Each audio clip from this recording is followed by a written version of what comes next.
Hello everyone. आज हम discuss करने वाले हैं कि हमारा अफिडेविट का मतलब क्या होता है। अफिडेविट का मतलब क्या होता है, उसके रूल्स रेगुलेशन क्या है, and as per the law civil procedure code affidavit कैसे बनाते हैं, ड्राफ्ट कैसे करते हैं अफिडेविट को। तो हम ये आज इस लेक्चर में समझने वाले हैं। बिफोर अंडरस्टैंडिंग द मीनिंग, एक मैं आपको एग्जांपल देता हूं, हम उसे समझ लेते हैं कि अफिडेविट क्या होता है। देखो क्या हो रहा है, एक बंदा है जिसका नाम है चोमू। एक बंदा है जिसका नाम है चोमू। इस चोमू ने एक दूसरे बंदे को, जिसका नाम था ढोंडू, इसको 2 लाख रुपीस का लोन दिया। क्या दिया? लोन। इन दोनों ने एक लोन एग्रीमेंट एग्जीक्यूट किया और ढोंडू ने चोमू को प्रॉमिस किया कि कुछ पीरियड के बाद, 6 महीने के बाद, 2 साल के बाद ये पैसे वापस करेगा चोमू को। चोमू ने उसे पैसे दे दिए लोन के तौर पे। अब फ्यूचर में जब चोमू ढोंडू से पैसे लेने गया तो इसने अपने हाथ ऊपर कर लिए। इसने बोला, ढोंडू ने बोला मेरे पास पैसे नहीं है। क्या बोला? मेरे पास पैसे नहीं है, मतलब डिफॉल्ट कर दिया। अब इसने जैसे ही डिफॉल्ट किया तो चोमू के पास क्या ऑप्शन है, क्या राइट है, वो क्या करे? इसके पास दो ऑप्शन है। पहला, जितना भी तूने पैसा दिया है वो भूल जा, यस और नो। दूसरा ऑप्शन है, केस फाइल कर कोर्ट में। केस फाइल कर कोर्ट में। अब चोमू तो मानने वाला नहीं था, क्योंकि वो चोमू था। उसने कोर्ट में केस कर दिया ढोंडू के अगेंस्ट में। जब कोर्ट में केस फाइल हुआ तो जज साहब ने पूछा कि तेरे पास क्या प्रूफ है कि तूने इसको लोन दिया ढोंडू को। तो चोमू ने कहा मेरे पास लोन एग्रीमेंट है। तो उसने बोला अगर तूने लोन एग्रीमेंट फ्रॉड करके बनवाया हो तो मैं कैसे प्रूव करूं, मैं कैसे समझूं कि ये तूने बनाया, मैं कैसे विश्वास करूं? ये ऐसा जज ने बोला चोमू को। तो चोमू ने बोला सर मैं क्या करूं, मैं अपने आप को प्रूव करने के लिए मैं क्या करूं, मैं आपको विश्वास दिलाने के लिए क्या करूं? तो जज साहब ने बोला आप मुझे राइटिंग में दीजिए, आप जो भी कुछ कह रहे हो वो मुझे राइटिंग में दीजिए और शपथ लीजिए जो आप कह रहे हो वो सही है और गलत नहीं कह रहे हो। तो चोमू ने बोला ठीक है जज साहब, मैं सब कुछ कैसे दे रहा हूं आपको? राइटिंग में। तो राइटिंग में जैसे ही दिया चोमू ने, राइटिंग में जैसे ही दिया चोमू ने, तो उससे हम बोलेंगे रिटर्न स्टेटमेंट। क्या बोलेंगे हम? Return statement. इसने एक रिटर्न स्टेटमेंट दिया और शपथ ली। क्या लिया? शपथ, मतलब प्रॉमिस किया, जिसे हम बोलते हैं कसम खाया। बोला कि मैं जो बोल रहा हूं वो सही बोल रहा हूं, सही के सिवा कुछ नहीं बोल रहा हूं। उसने ये चीज राइटिंग में जज के सामने दिया। जो उसने रिटर्न स्टेटमेंट जज के सामने ये दिया शपथ के रूप में, इसे मैं बोलता हूं अफिडेविट। क्या बोलता हूं? अफिडेविट। अफिडेविट एक लीगल डॉक्यूमेंट है जो हम कोर्ट में प्रेजेंट करते हैं और शपथ लेते हैं कि जो भी आप कुछ कह रहे हो वो सच कह रहे हो, सच के सिवा कुछ नहीं कह रहे हो। अब ये जो शपथ लेते हो आप, ये किसी ओथ कमिश्नर के सामने लेते हो या फिर पब्लिक नोटरी के सामने लेते हो। तो this is the example of affidavit. तो अफिडेविट आपको कोर्ट में सबमिट करना पड़ता है, कोर्ट में देना पड़ता है अगर आप कोई केस फाइल करते हो तो। या विटनेस के तौर पे भी अगर कोई विटनेस बनना चाहता है किसी केस में, तो उस विटनेस को भी एक अफिडेविट देना पड़ता है। उसमें ये लिखना पड़ता है कि जो आप कह रहे हो वो सच कह रहे हो, सच के सिवा कुछ नहीं कह रहे हो। तो ये था एग्जाम्पल आपका अफिडेविट का। अब सिविल प्रोसीजर कोड में अफिडेविट का मतलब क्या दिया हुआ है? सिंपल बोला गया सिविल प्रोसीजर कोड में, अफिडेविट एक ऐसा डॉक्यूमेंट है जिसमें एक बंदा शपथ लेता है और बोलता है कि मैं जो भी केस में बोलता हूं, मतलब जो भी मैंने केस में बोला है, सूट में बोला है, वो सब सही है, मैं गलत नहीं बोल रहा हूं, मैं झूठ नहीं बोल रहा हूं। तो कैसा बोल सकते हो कि ये डिक्लेरेशन है? Yes, it is a declaration given by the person who filed a legal case against someone. Affidavit is a sworn statement in writing made especially under the oath. Oath ली जाती है बिफोर द ऑथोराइज ऑफिसर। जैसे आपका authorise officer कौन होता है? Public notary भी हो सकता है या फिर ओथ कमिश्नर भी रहता है।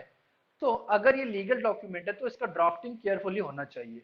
अब ड्राफ्ट कैसे करना हम वो भी देखने वाले हैं इसी सेशन में। तो लेट्स गो अहेड, आगे चलते हैं।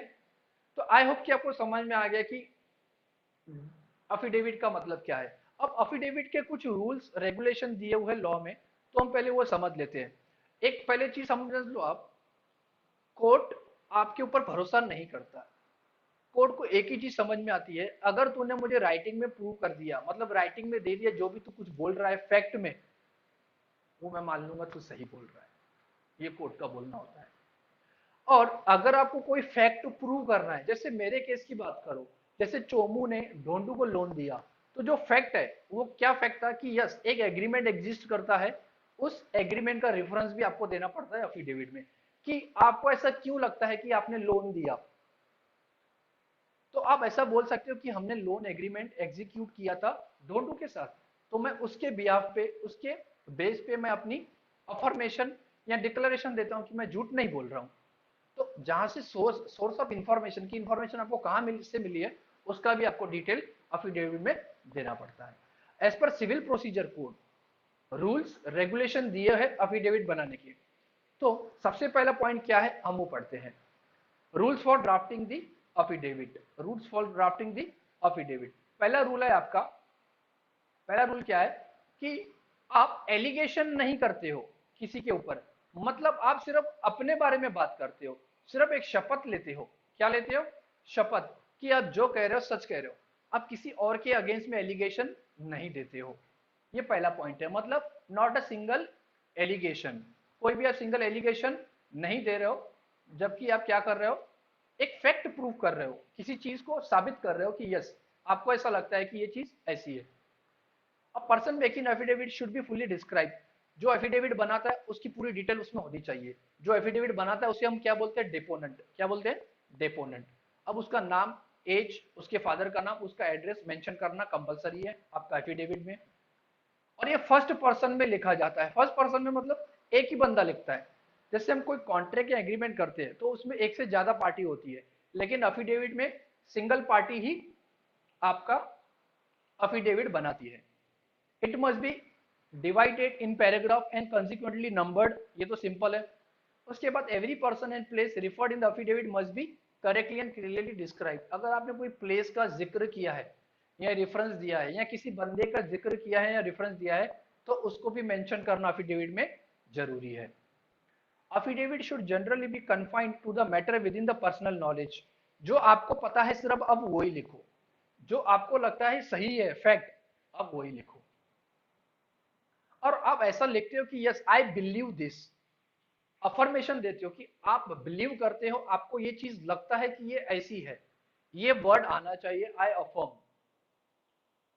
when the application or opposition thereto rest on the fact disclosed in the document। अब आप जो चीज बोल रहे हो, जो चीज आप बोल रहे हो एफिडेविट में, अगर ये बेस्ड है किसी डॉक्यूमेंट के ऊपर, तो उस डॉक्यूमेंट का रेफरेंस भी आना चाहिए और उस डॉक्यूमेंट का नाम भी आना चाहिए। जैसे मेरे केस की बात करें, लोन एग्रीमेंट, तो यहाँ पे उसका रेफरेंस भी आना चाहिए और आपको ऐसा लगता है क्योंकि आपने एग्रीमेंट बनाया है, मतलब आप लोन दिया है कि नहीं दिया है, ये एग्रीमेंट के रीड करने के बाद ही आपको लगता है। आपको मेंशन करना पड़ता है इस वे में कोर्ट को। इसके बाद affidavit should have the following oath and affirmation। affirmation होना चाहिए, शपथ होनी चाहिए कि yes I affirm, I take the oath, मैं ओथ लेता हूं कि मैं जो बोल रहा हूं वो सच बोल रहा हूं।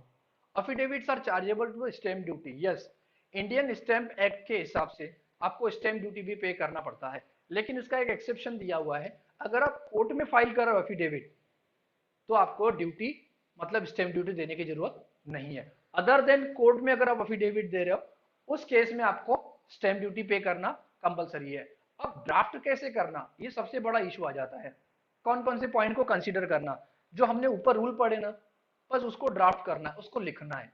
कौन कौन सा है? Specimen affidavit of a creditor in proof of his debt in proceeding for the liquidation of the company.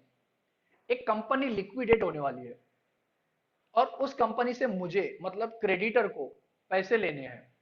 जब कंपनी लिक्विडेशन में आती है तो प्रोसीडिंग्स मतलब पूरे पावर किसके पास चले जाते हैं? ऑफिशियल लिक्विडेटर के पास। तो ऑफिशियल लिक्विडेटर के पास एज अ क्रेडिटर के तौर पे आप जब अप्लाई करते हो कि यस मैंने कंपनी को कुछ लोन दिया था, मुझे कुछ कंपनी से पैसे लेने हैं, तो उसका एक एफिडेविट भी देना पड़ता है कि यस आपको कंपनी से पैसे लेने हैं, क्योंकि ऑफिशियल लिक्विडेटर भी बिलीव नहीं करेगा आपके ऊपर। तो आपको राइटिंग में देना पड़ता है कि आप शपथ खा रहे हो कि यस आपको कंपनी से पैसे लेने हैं।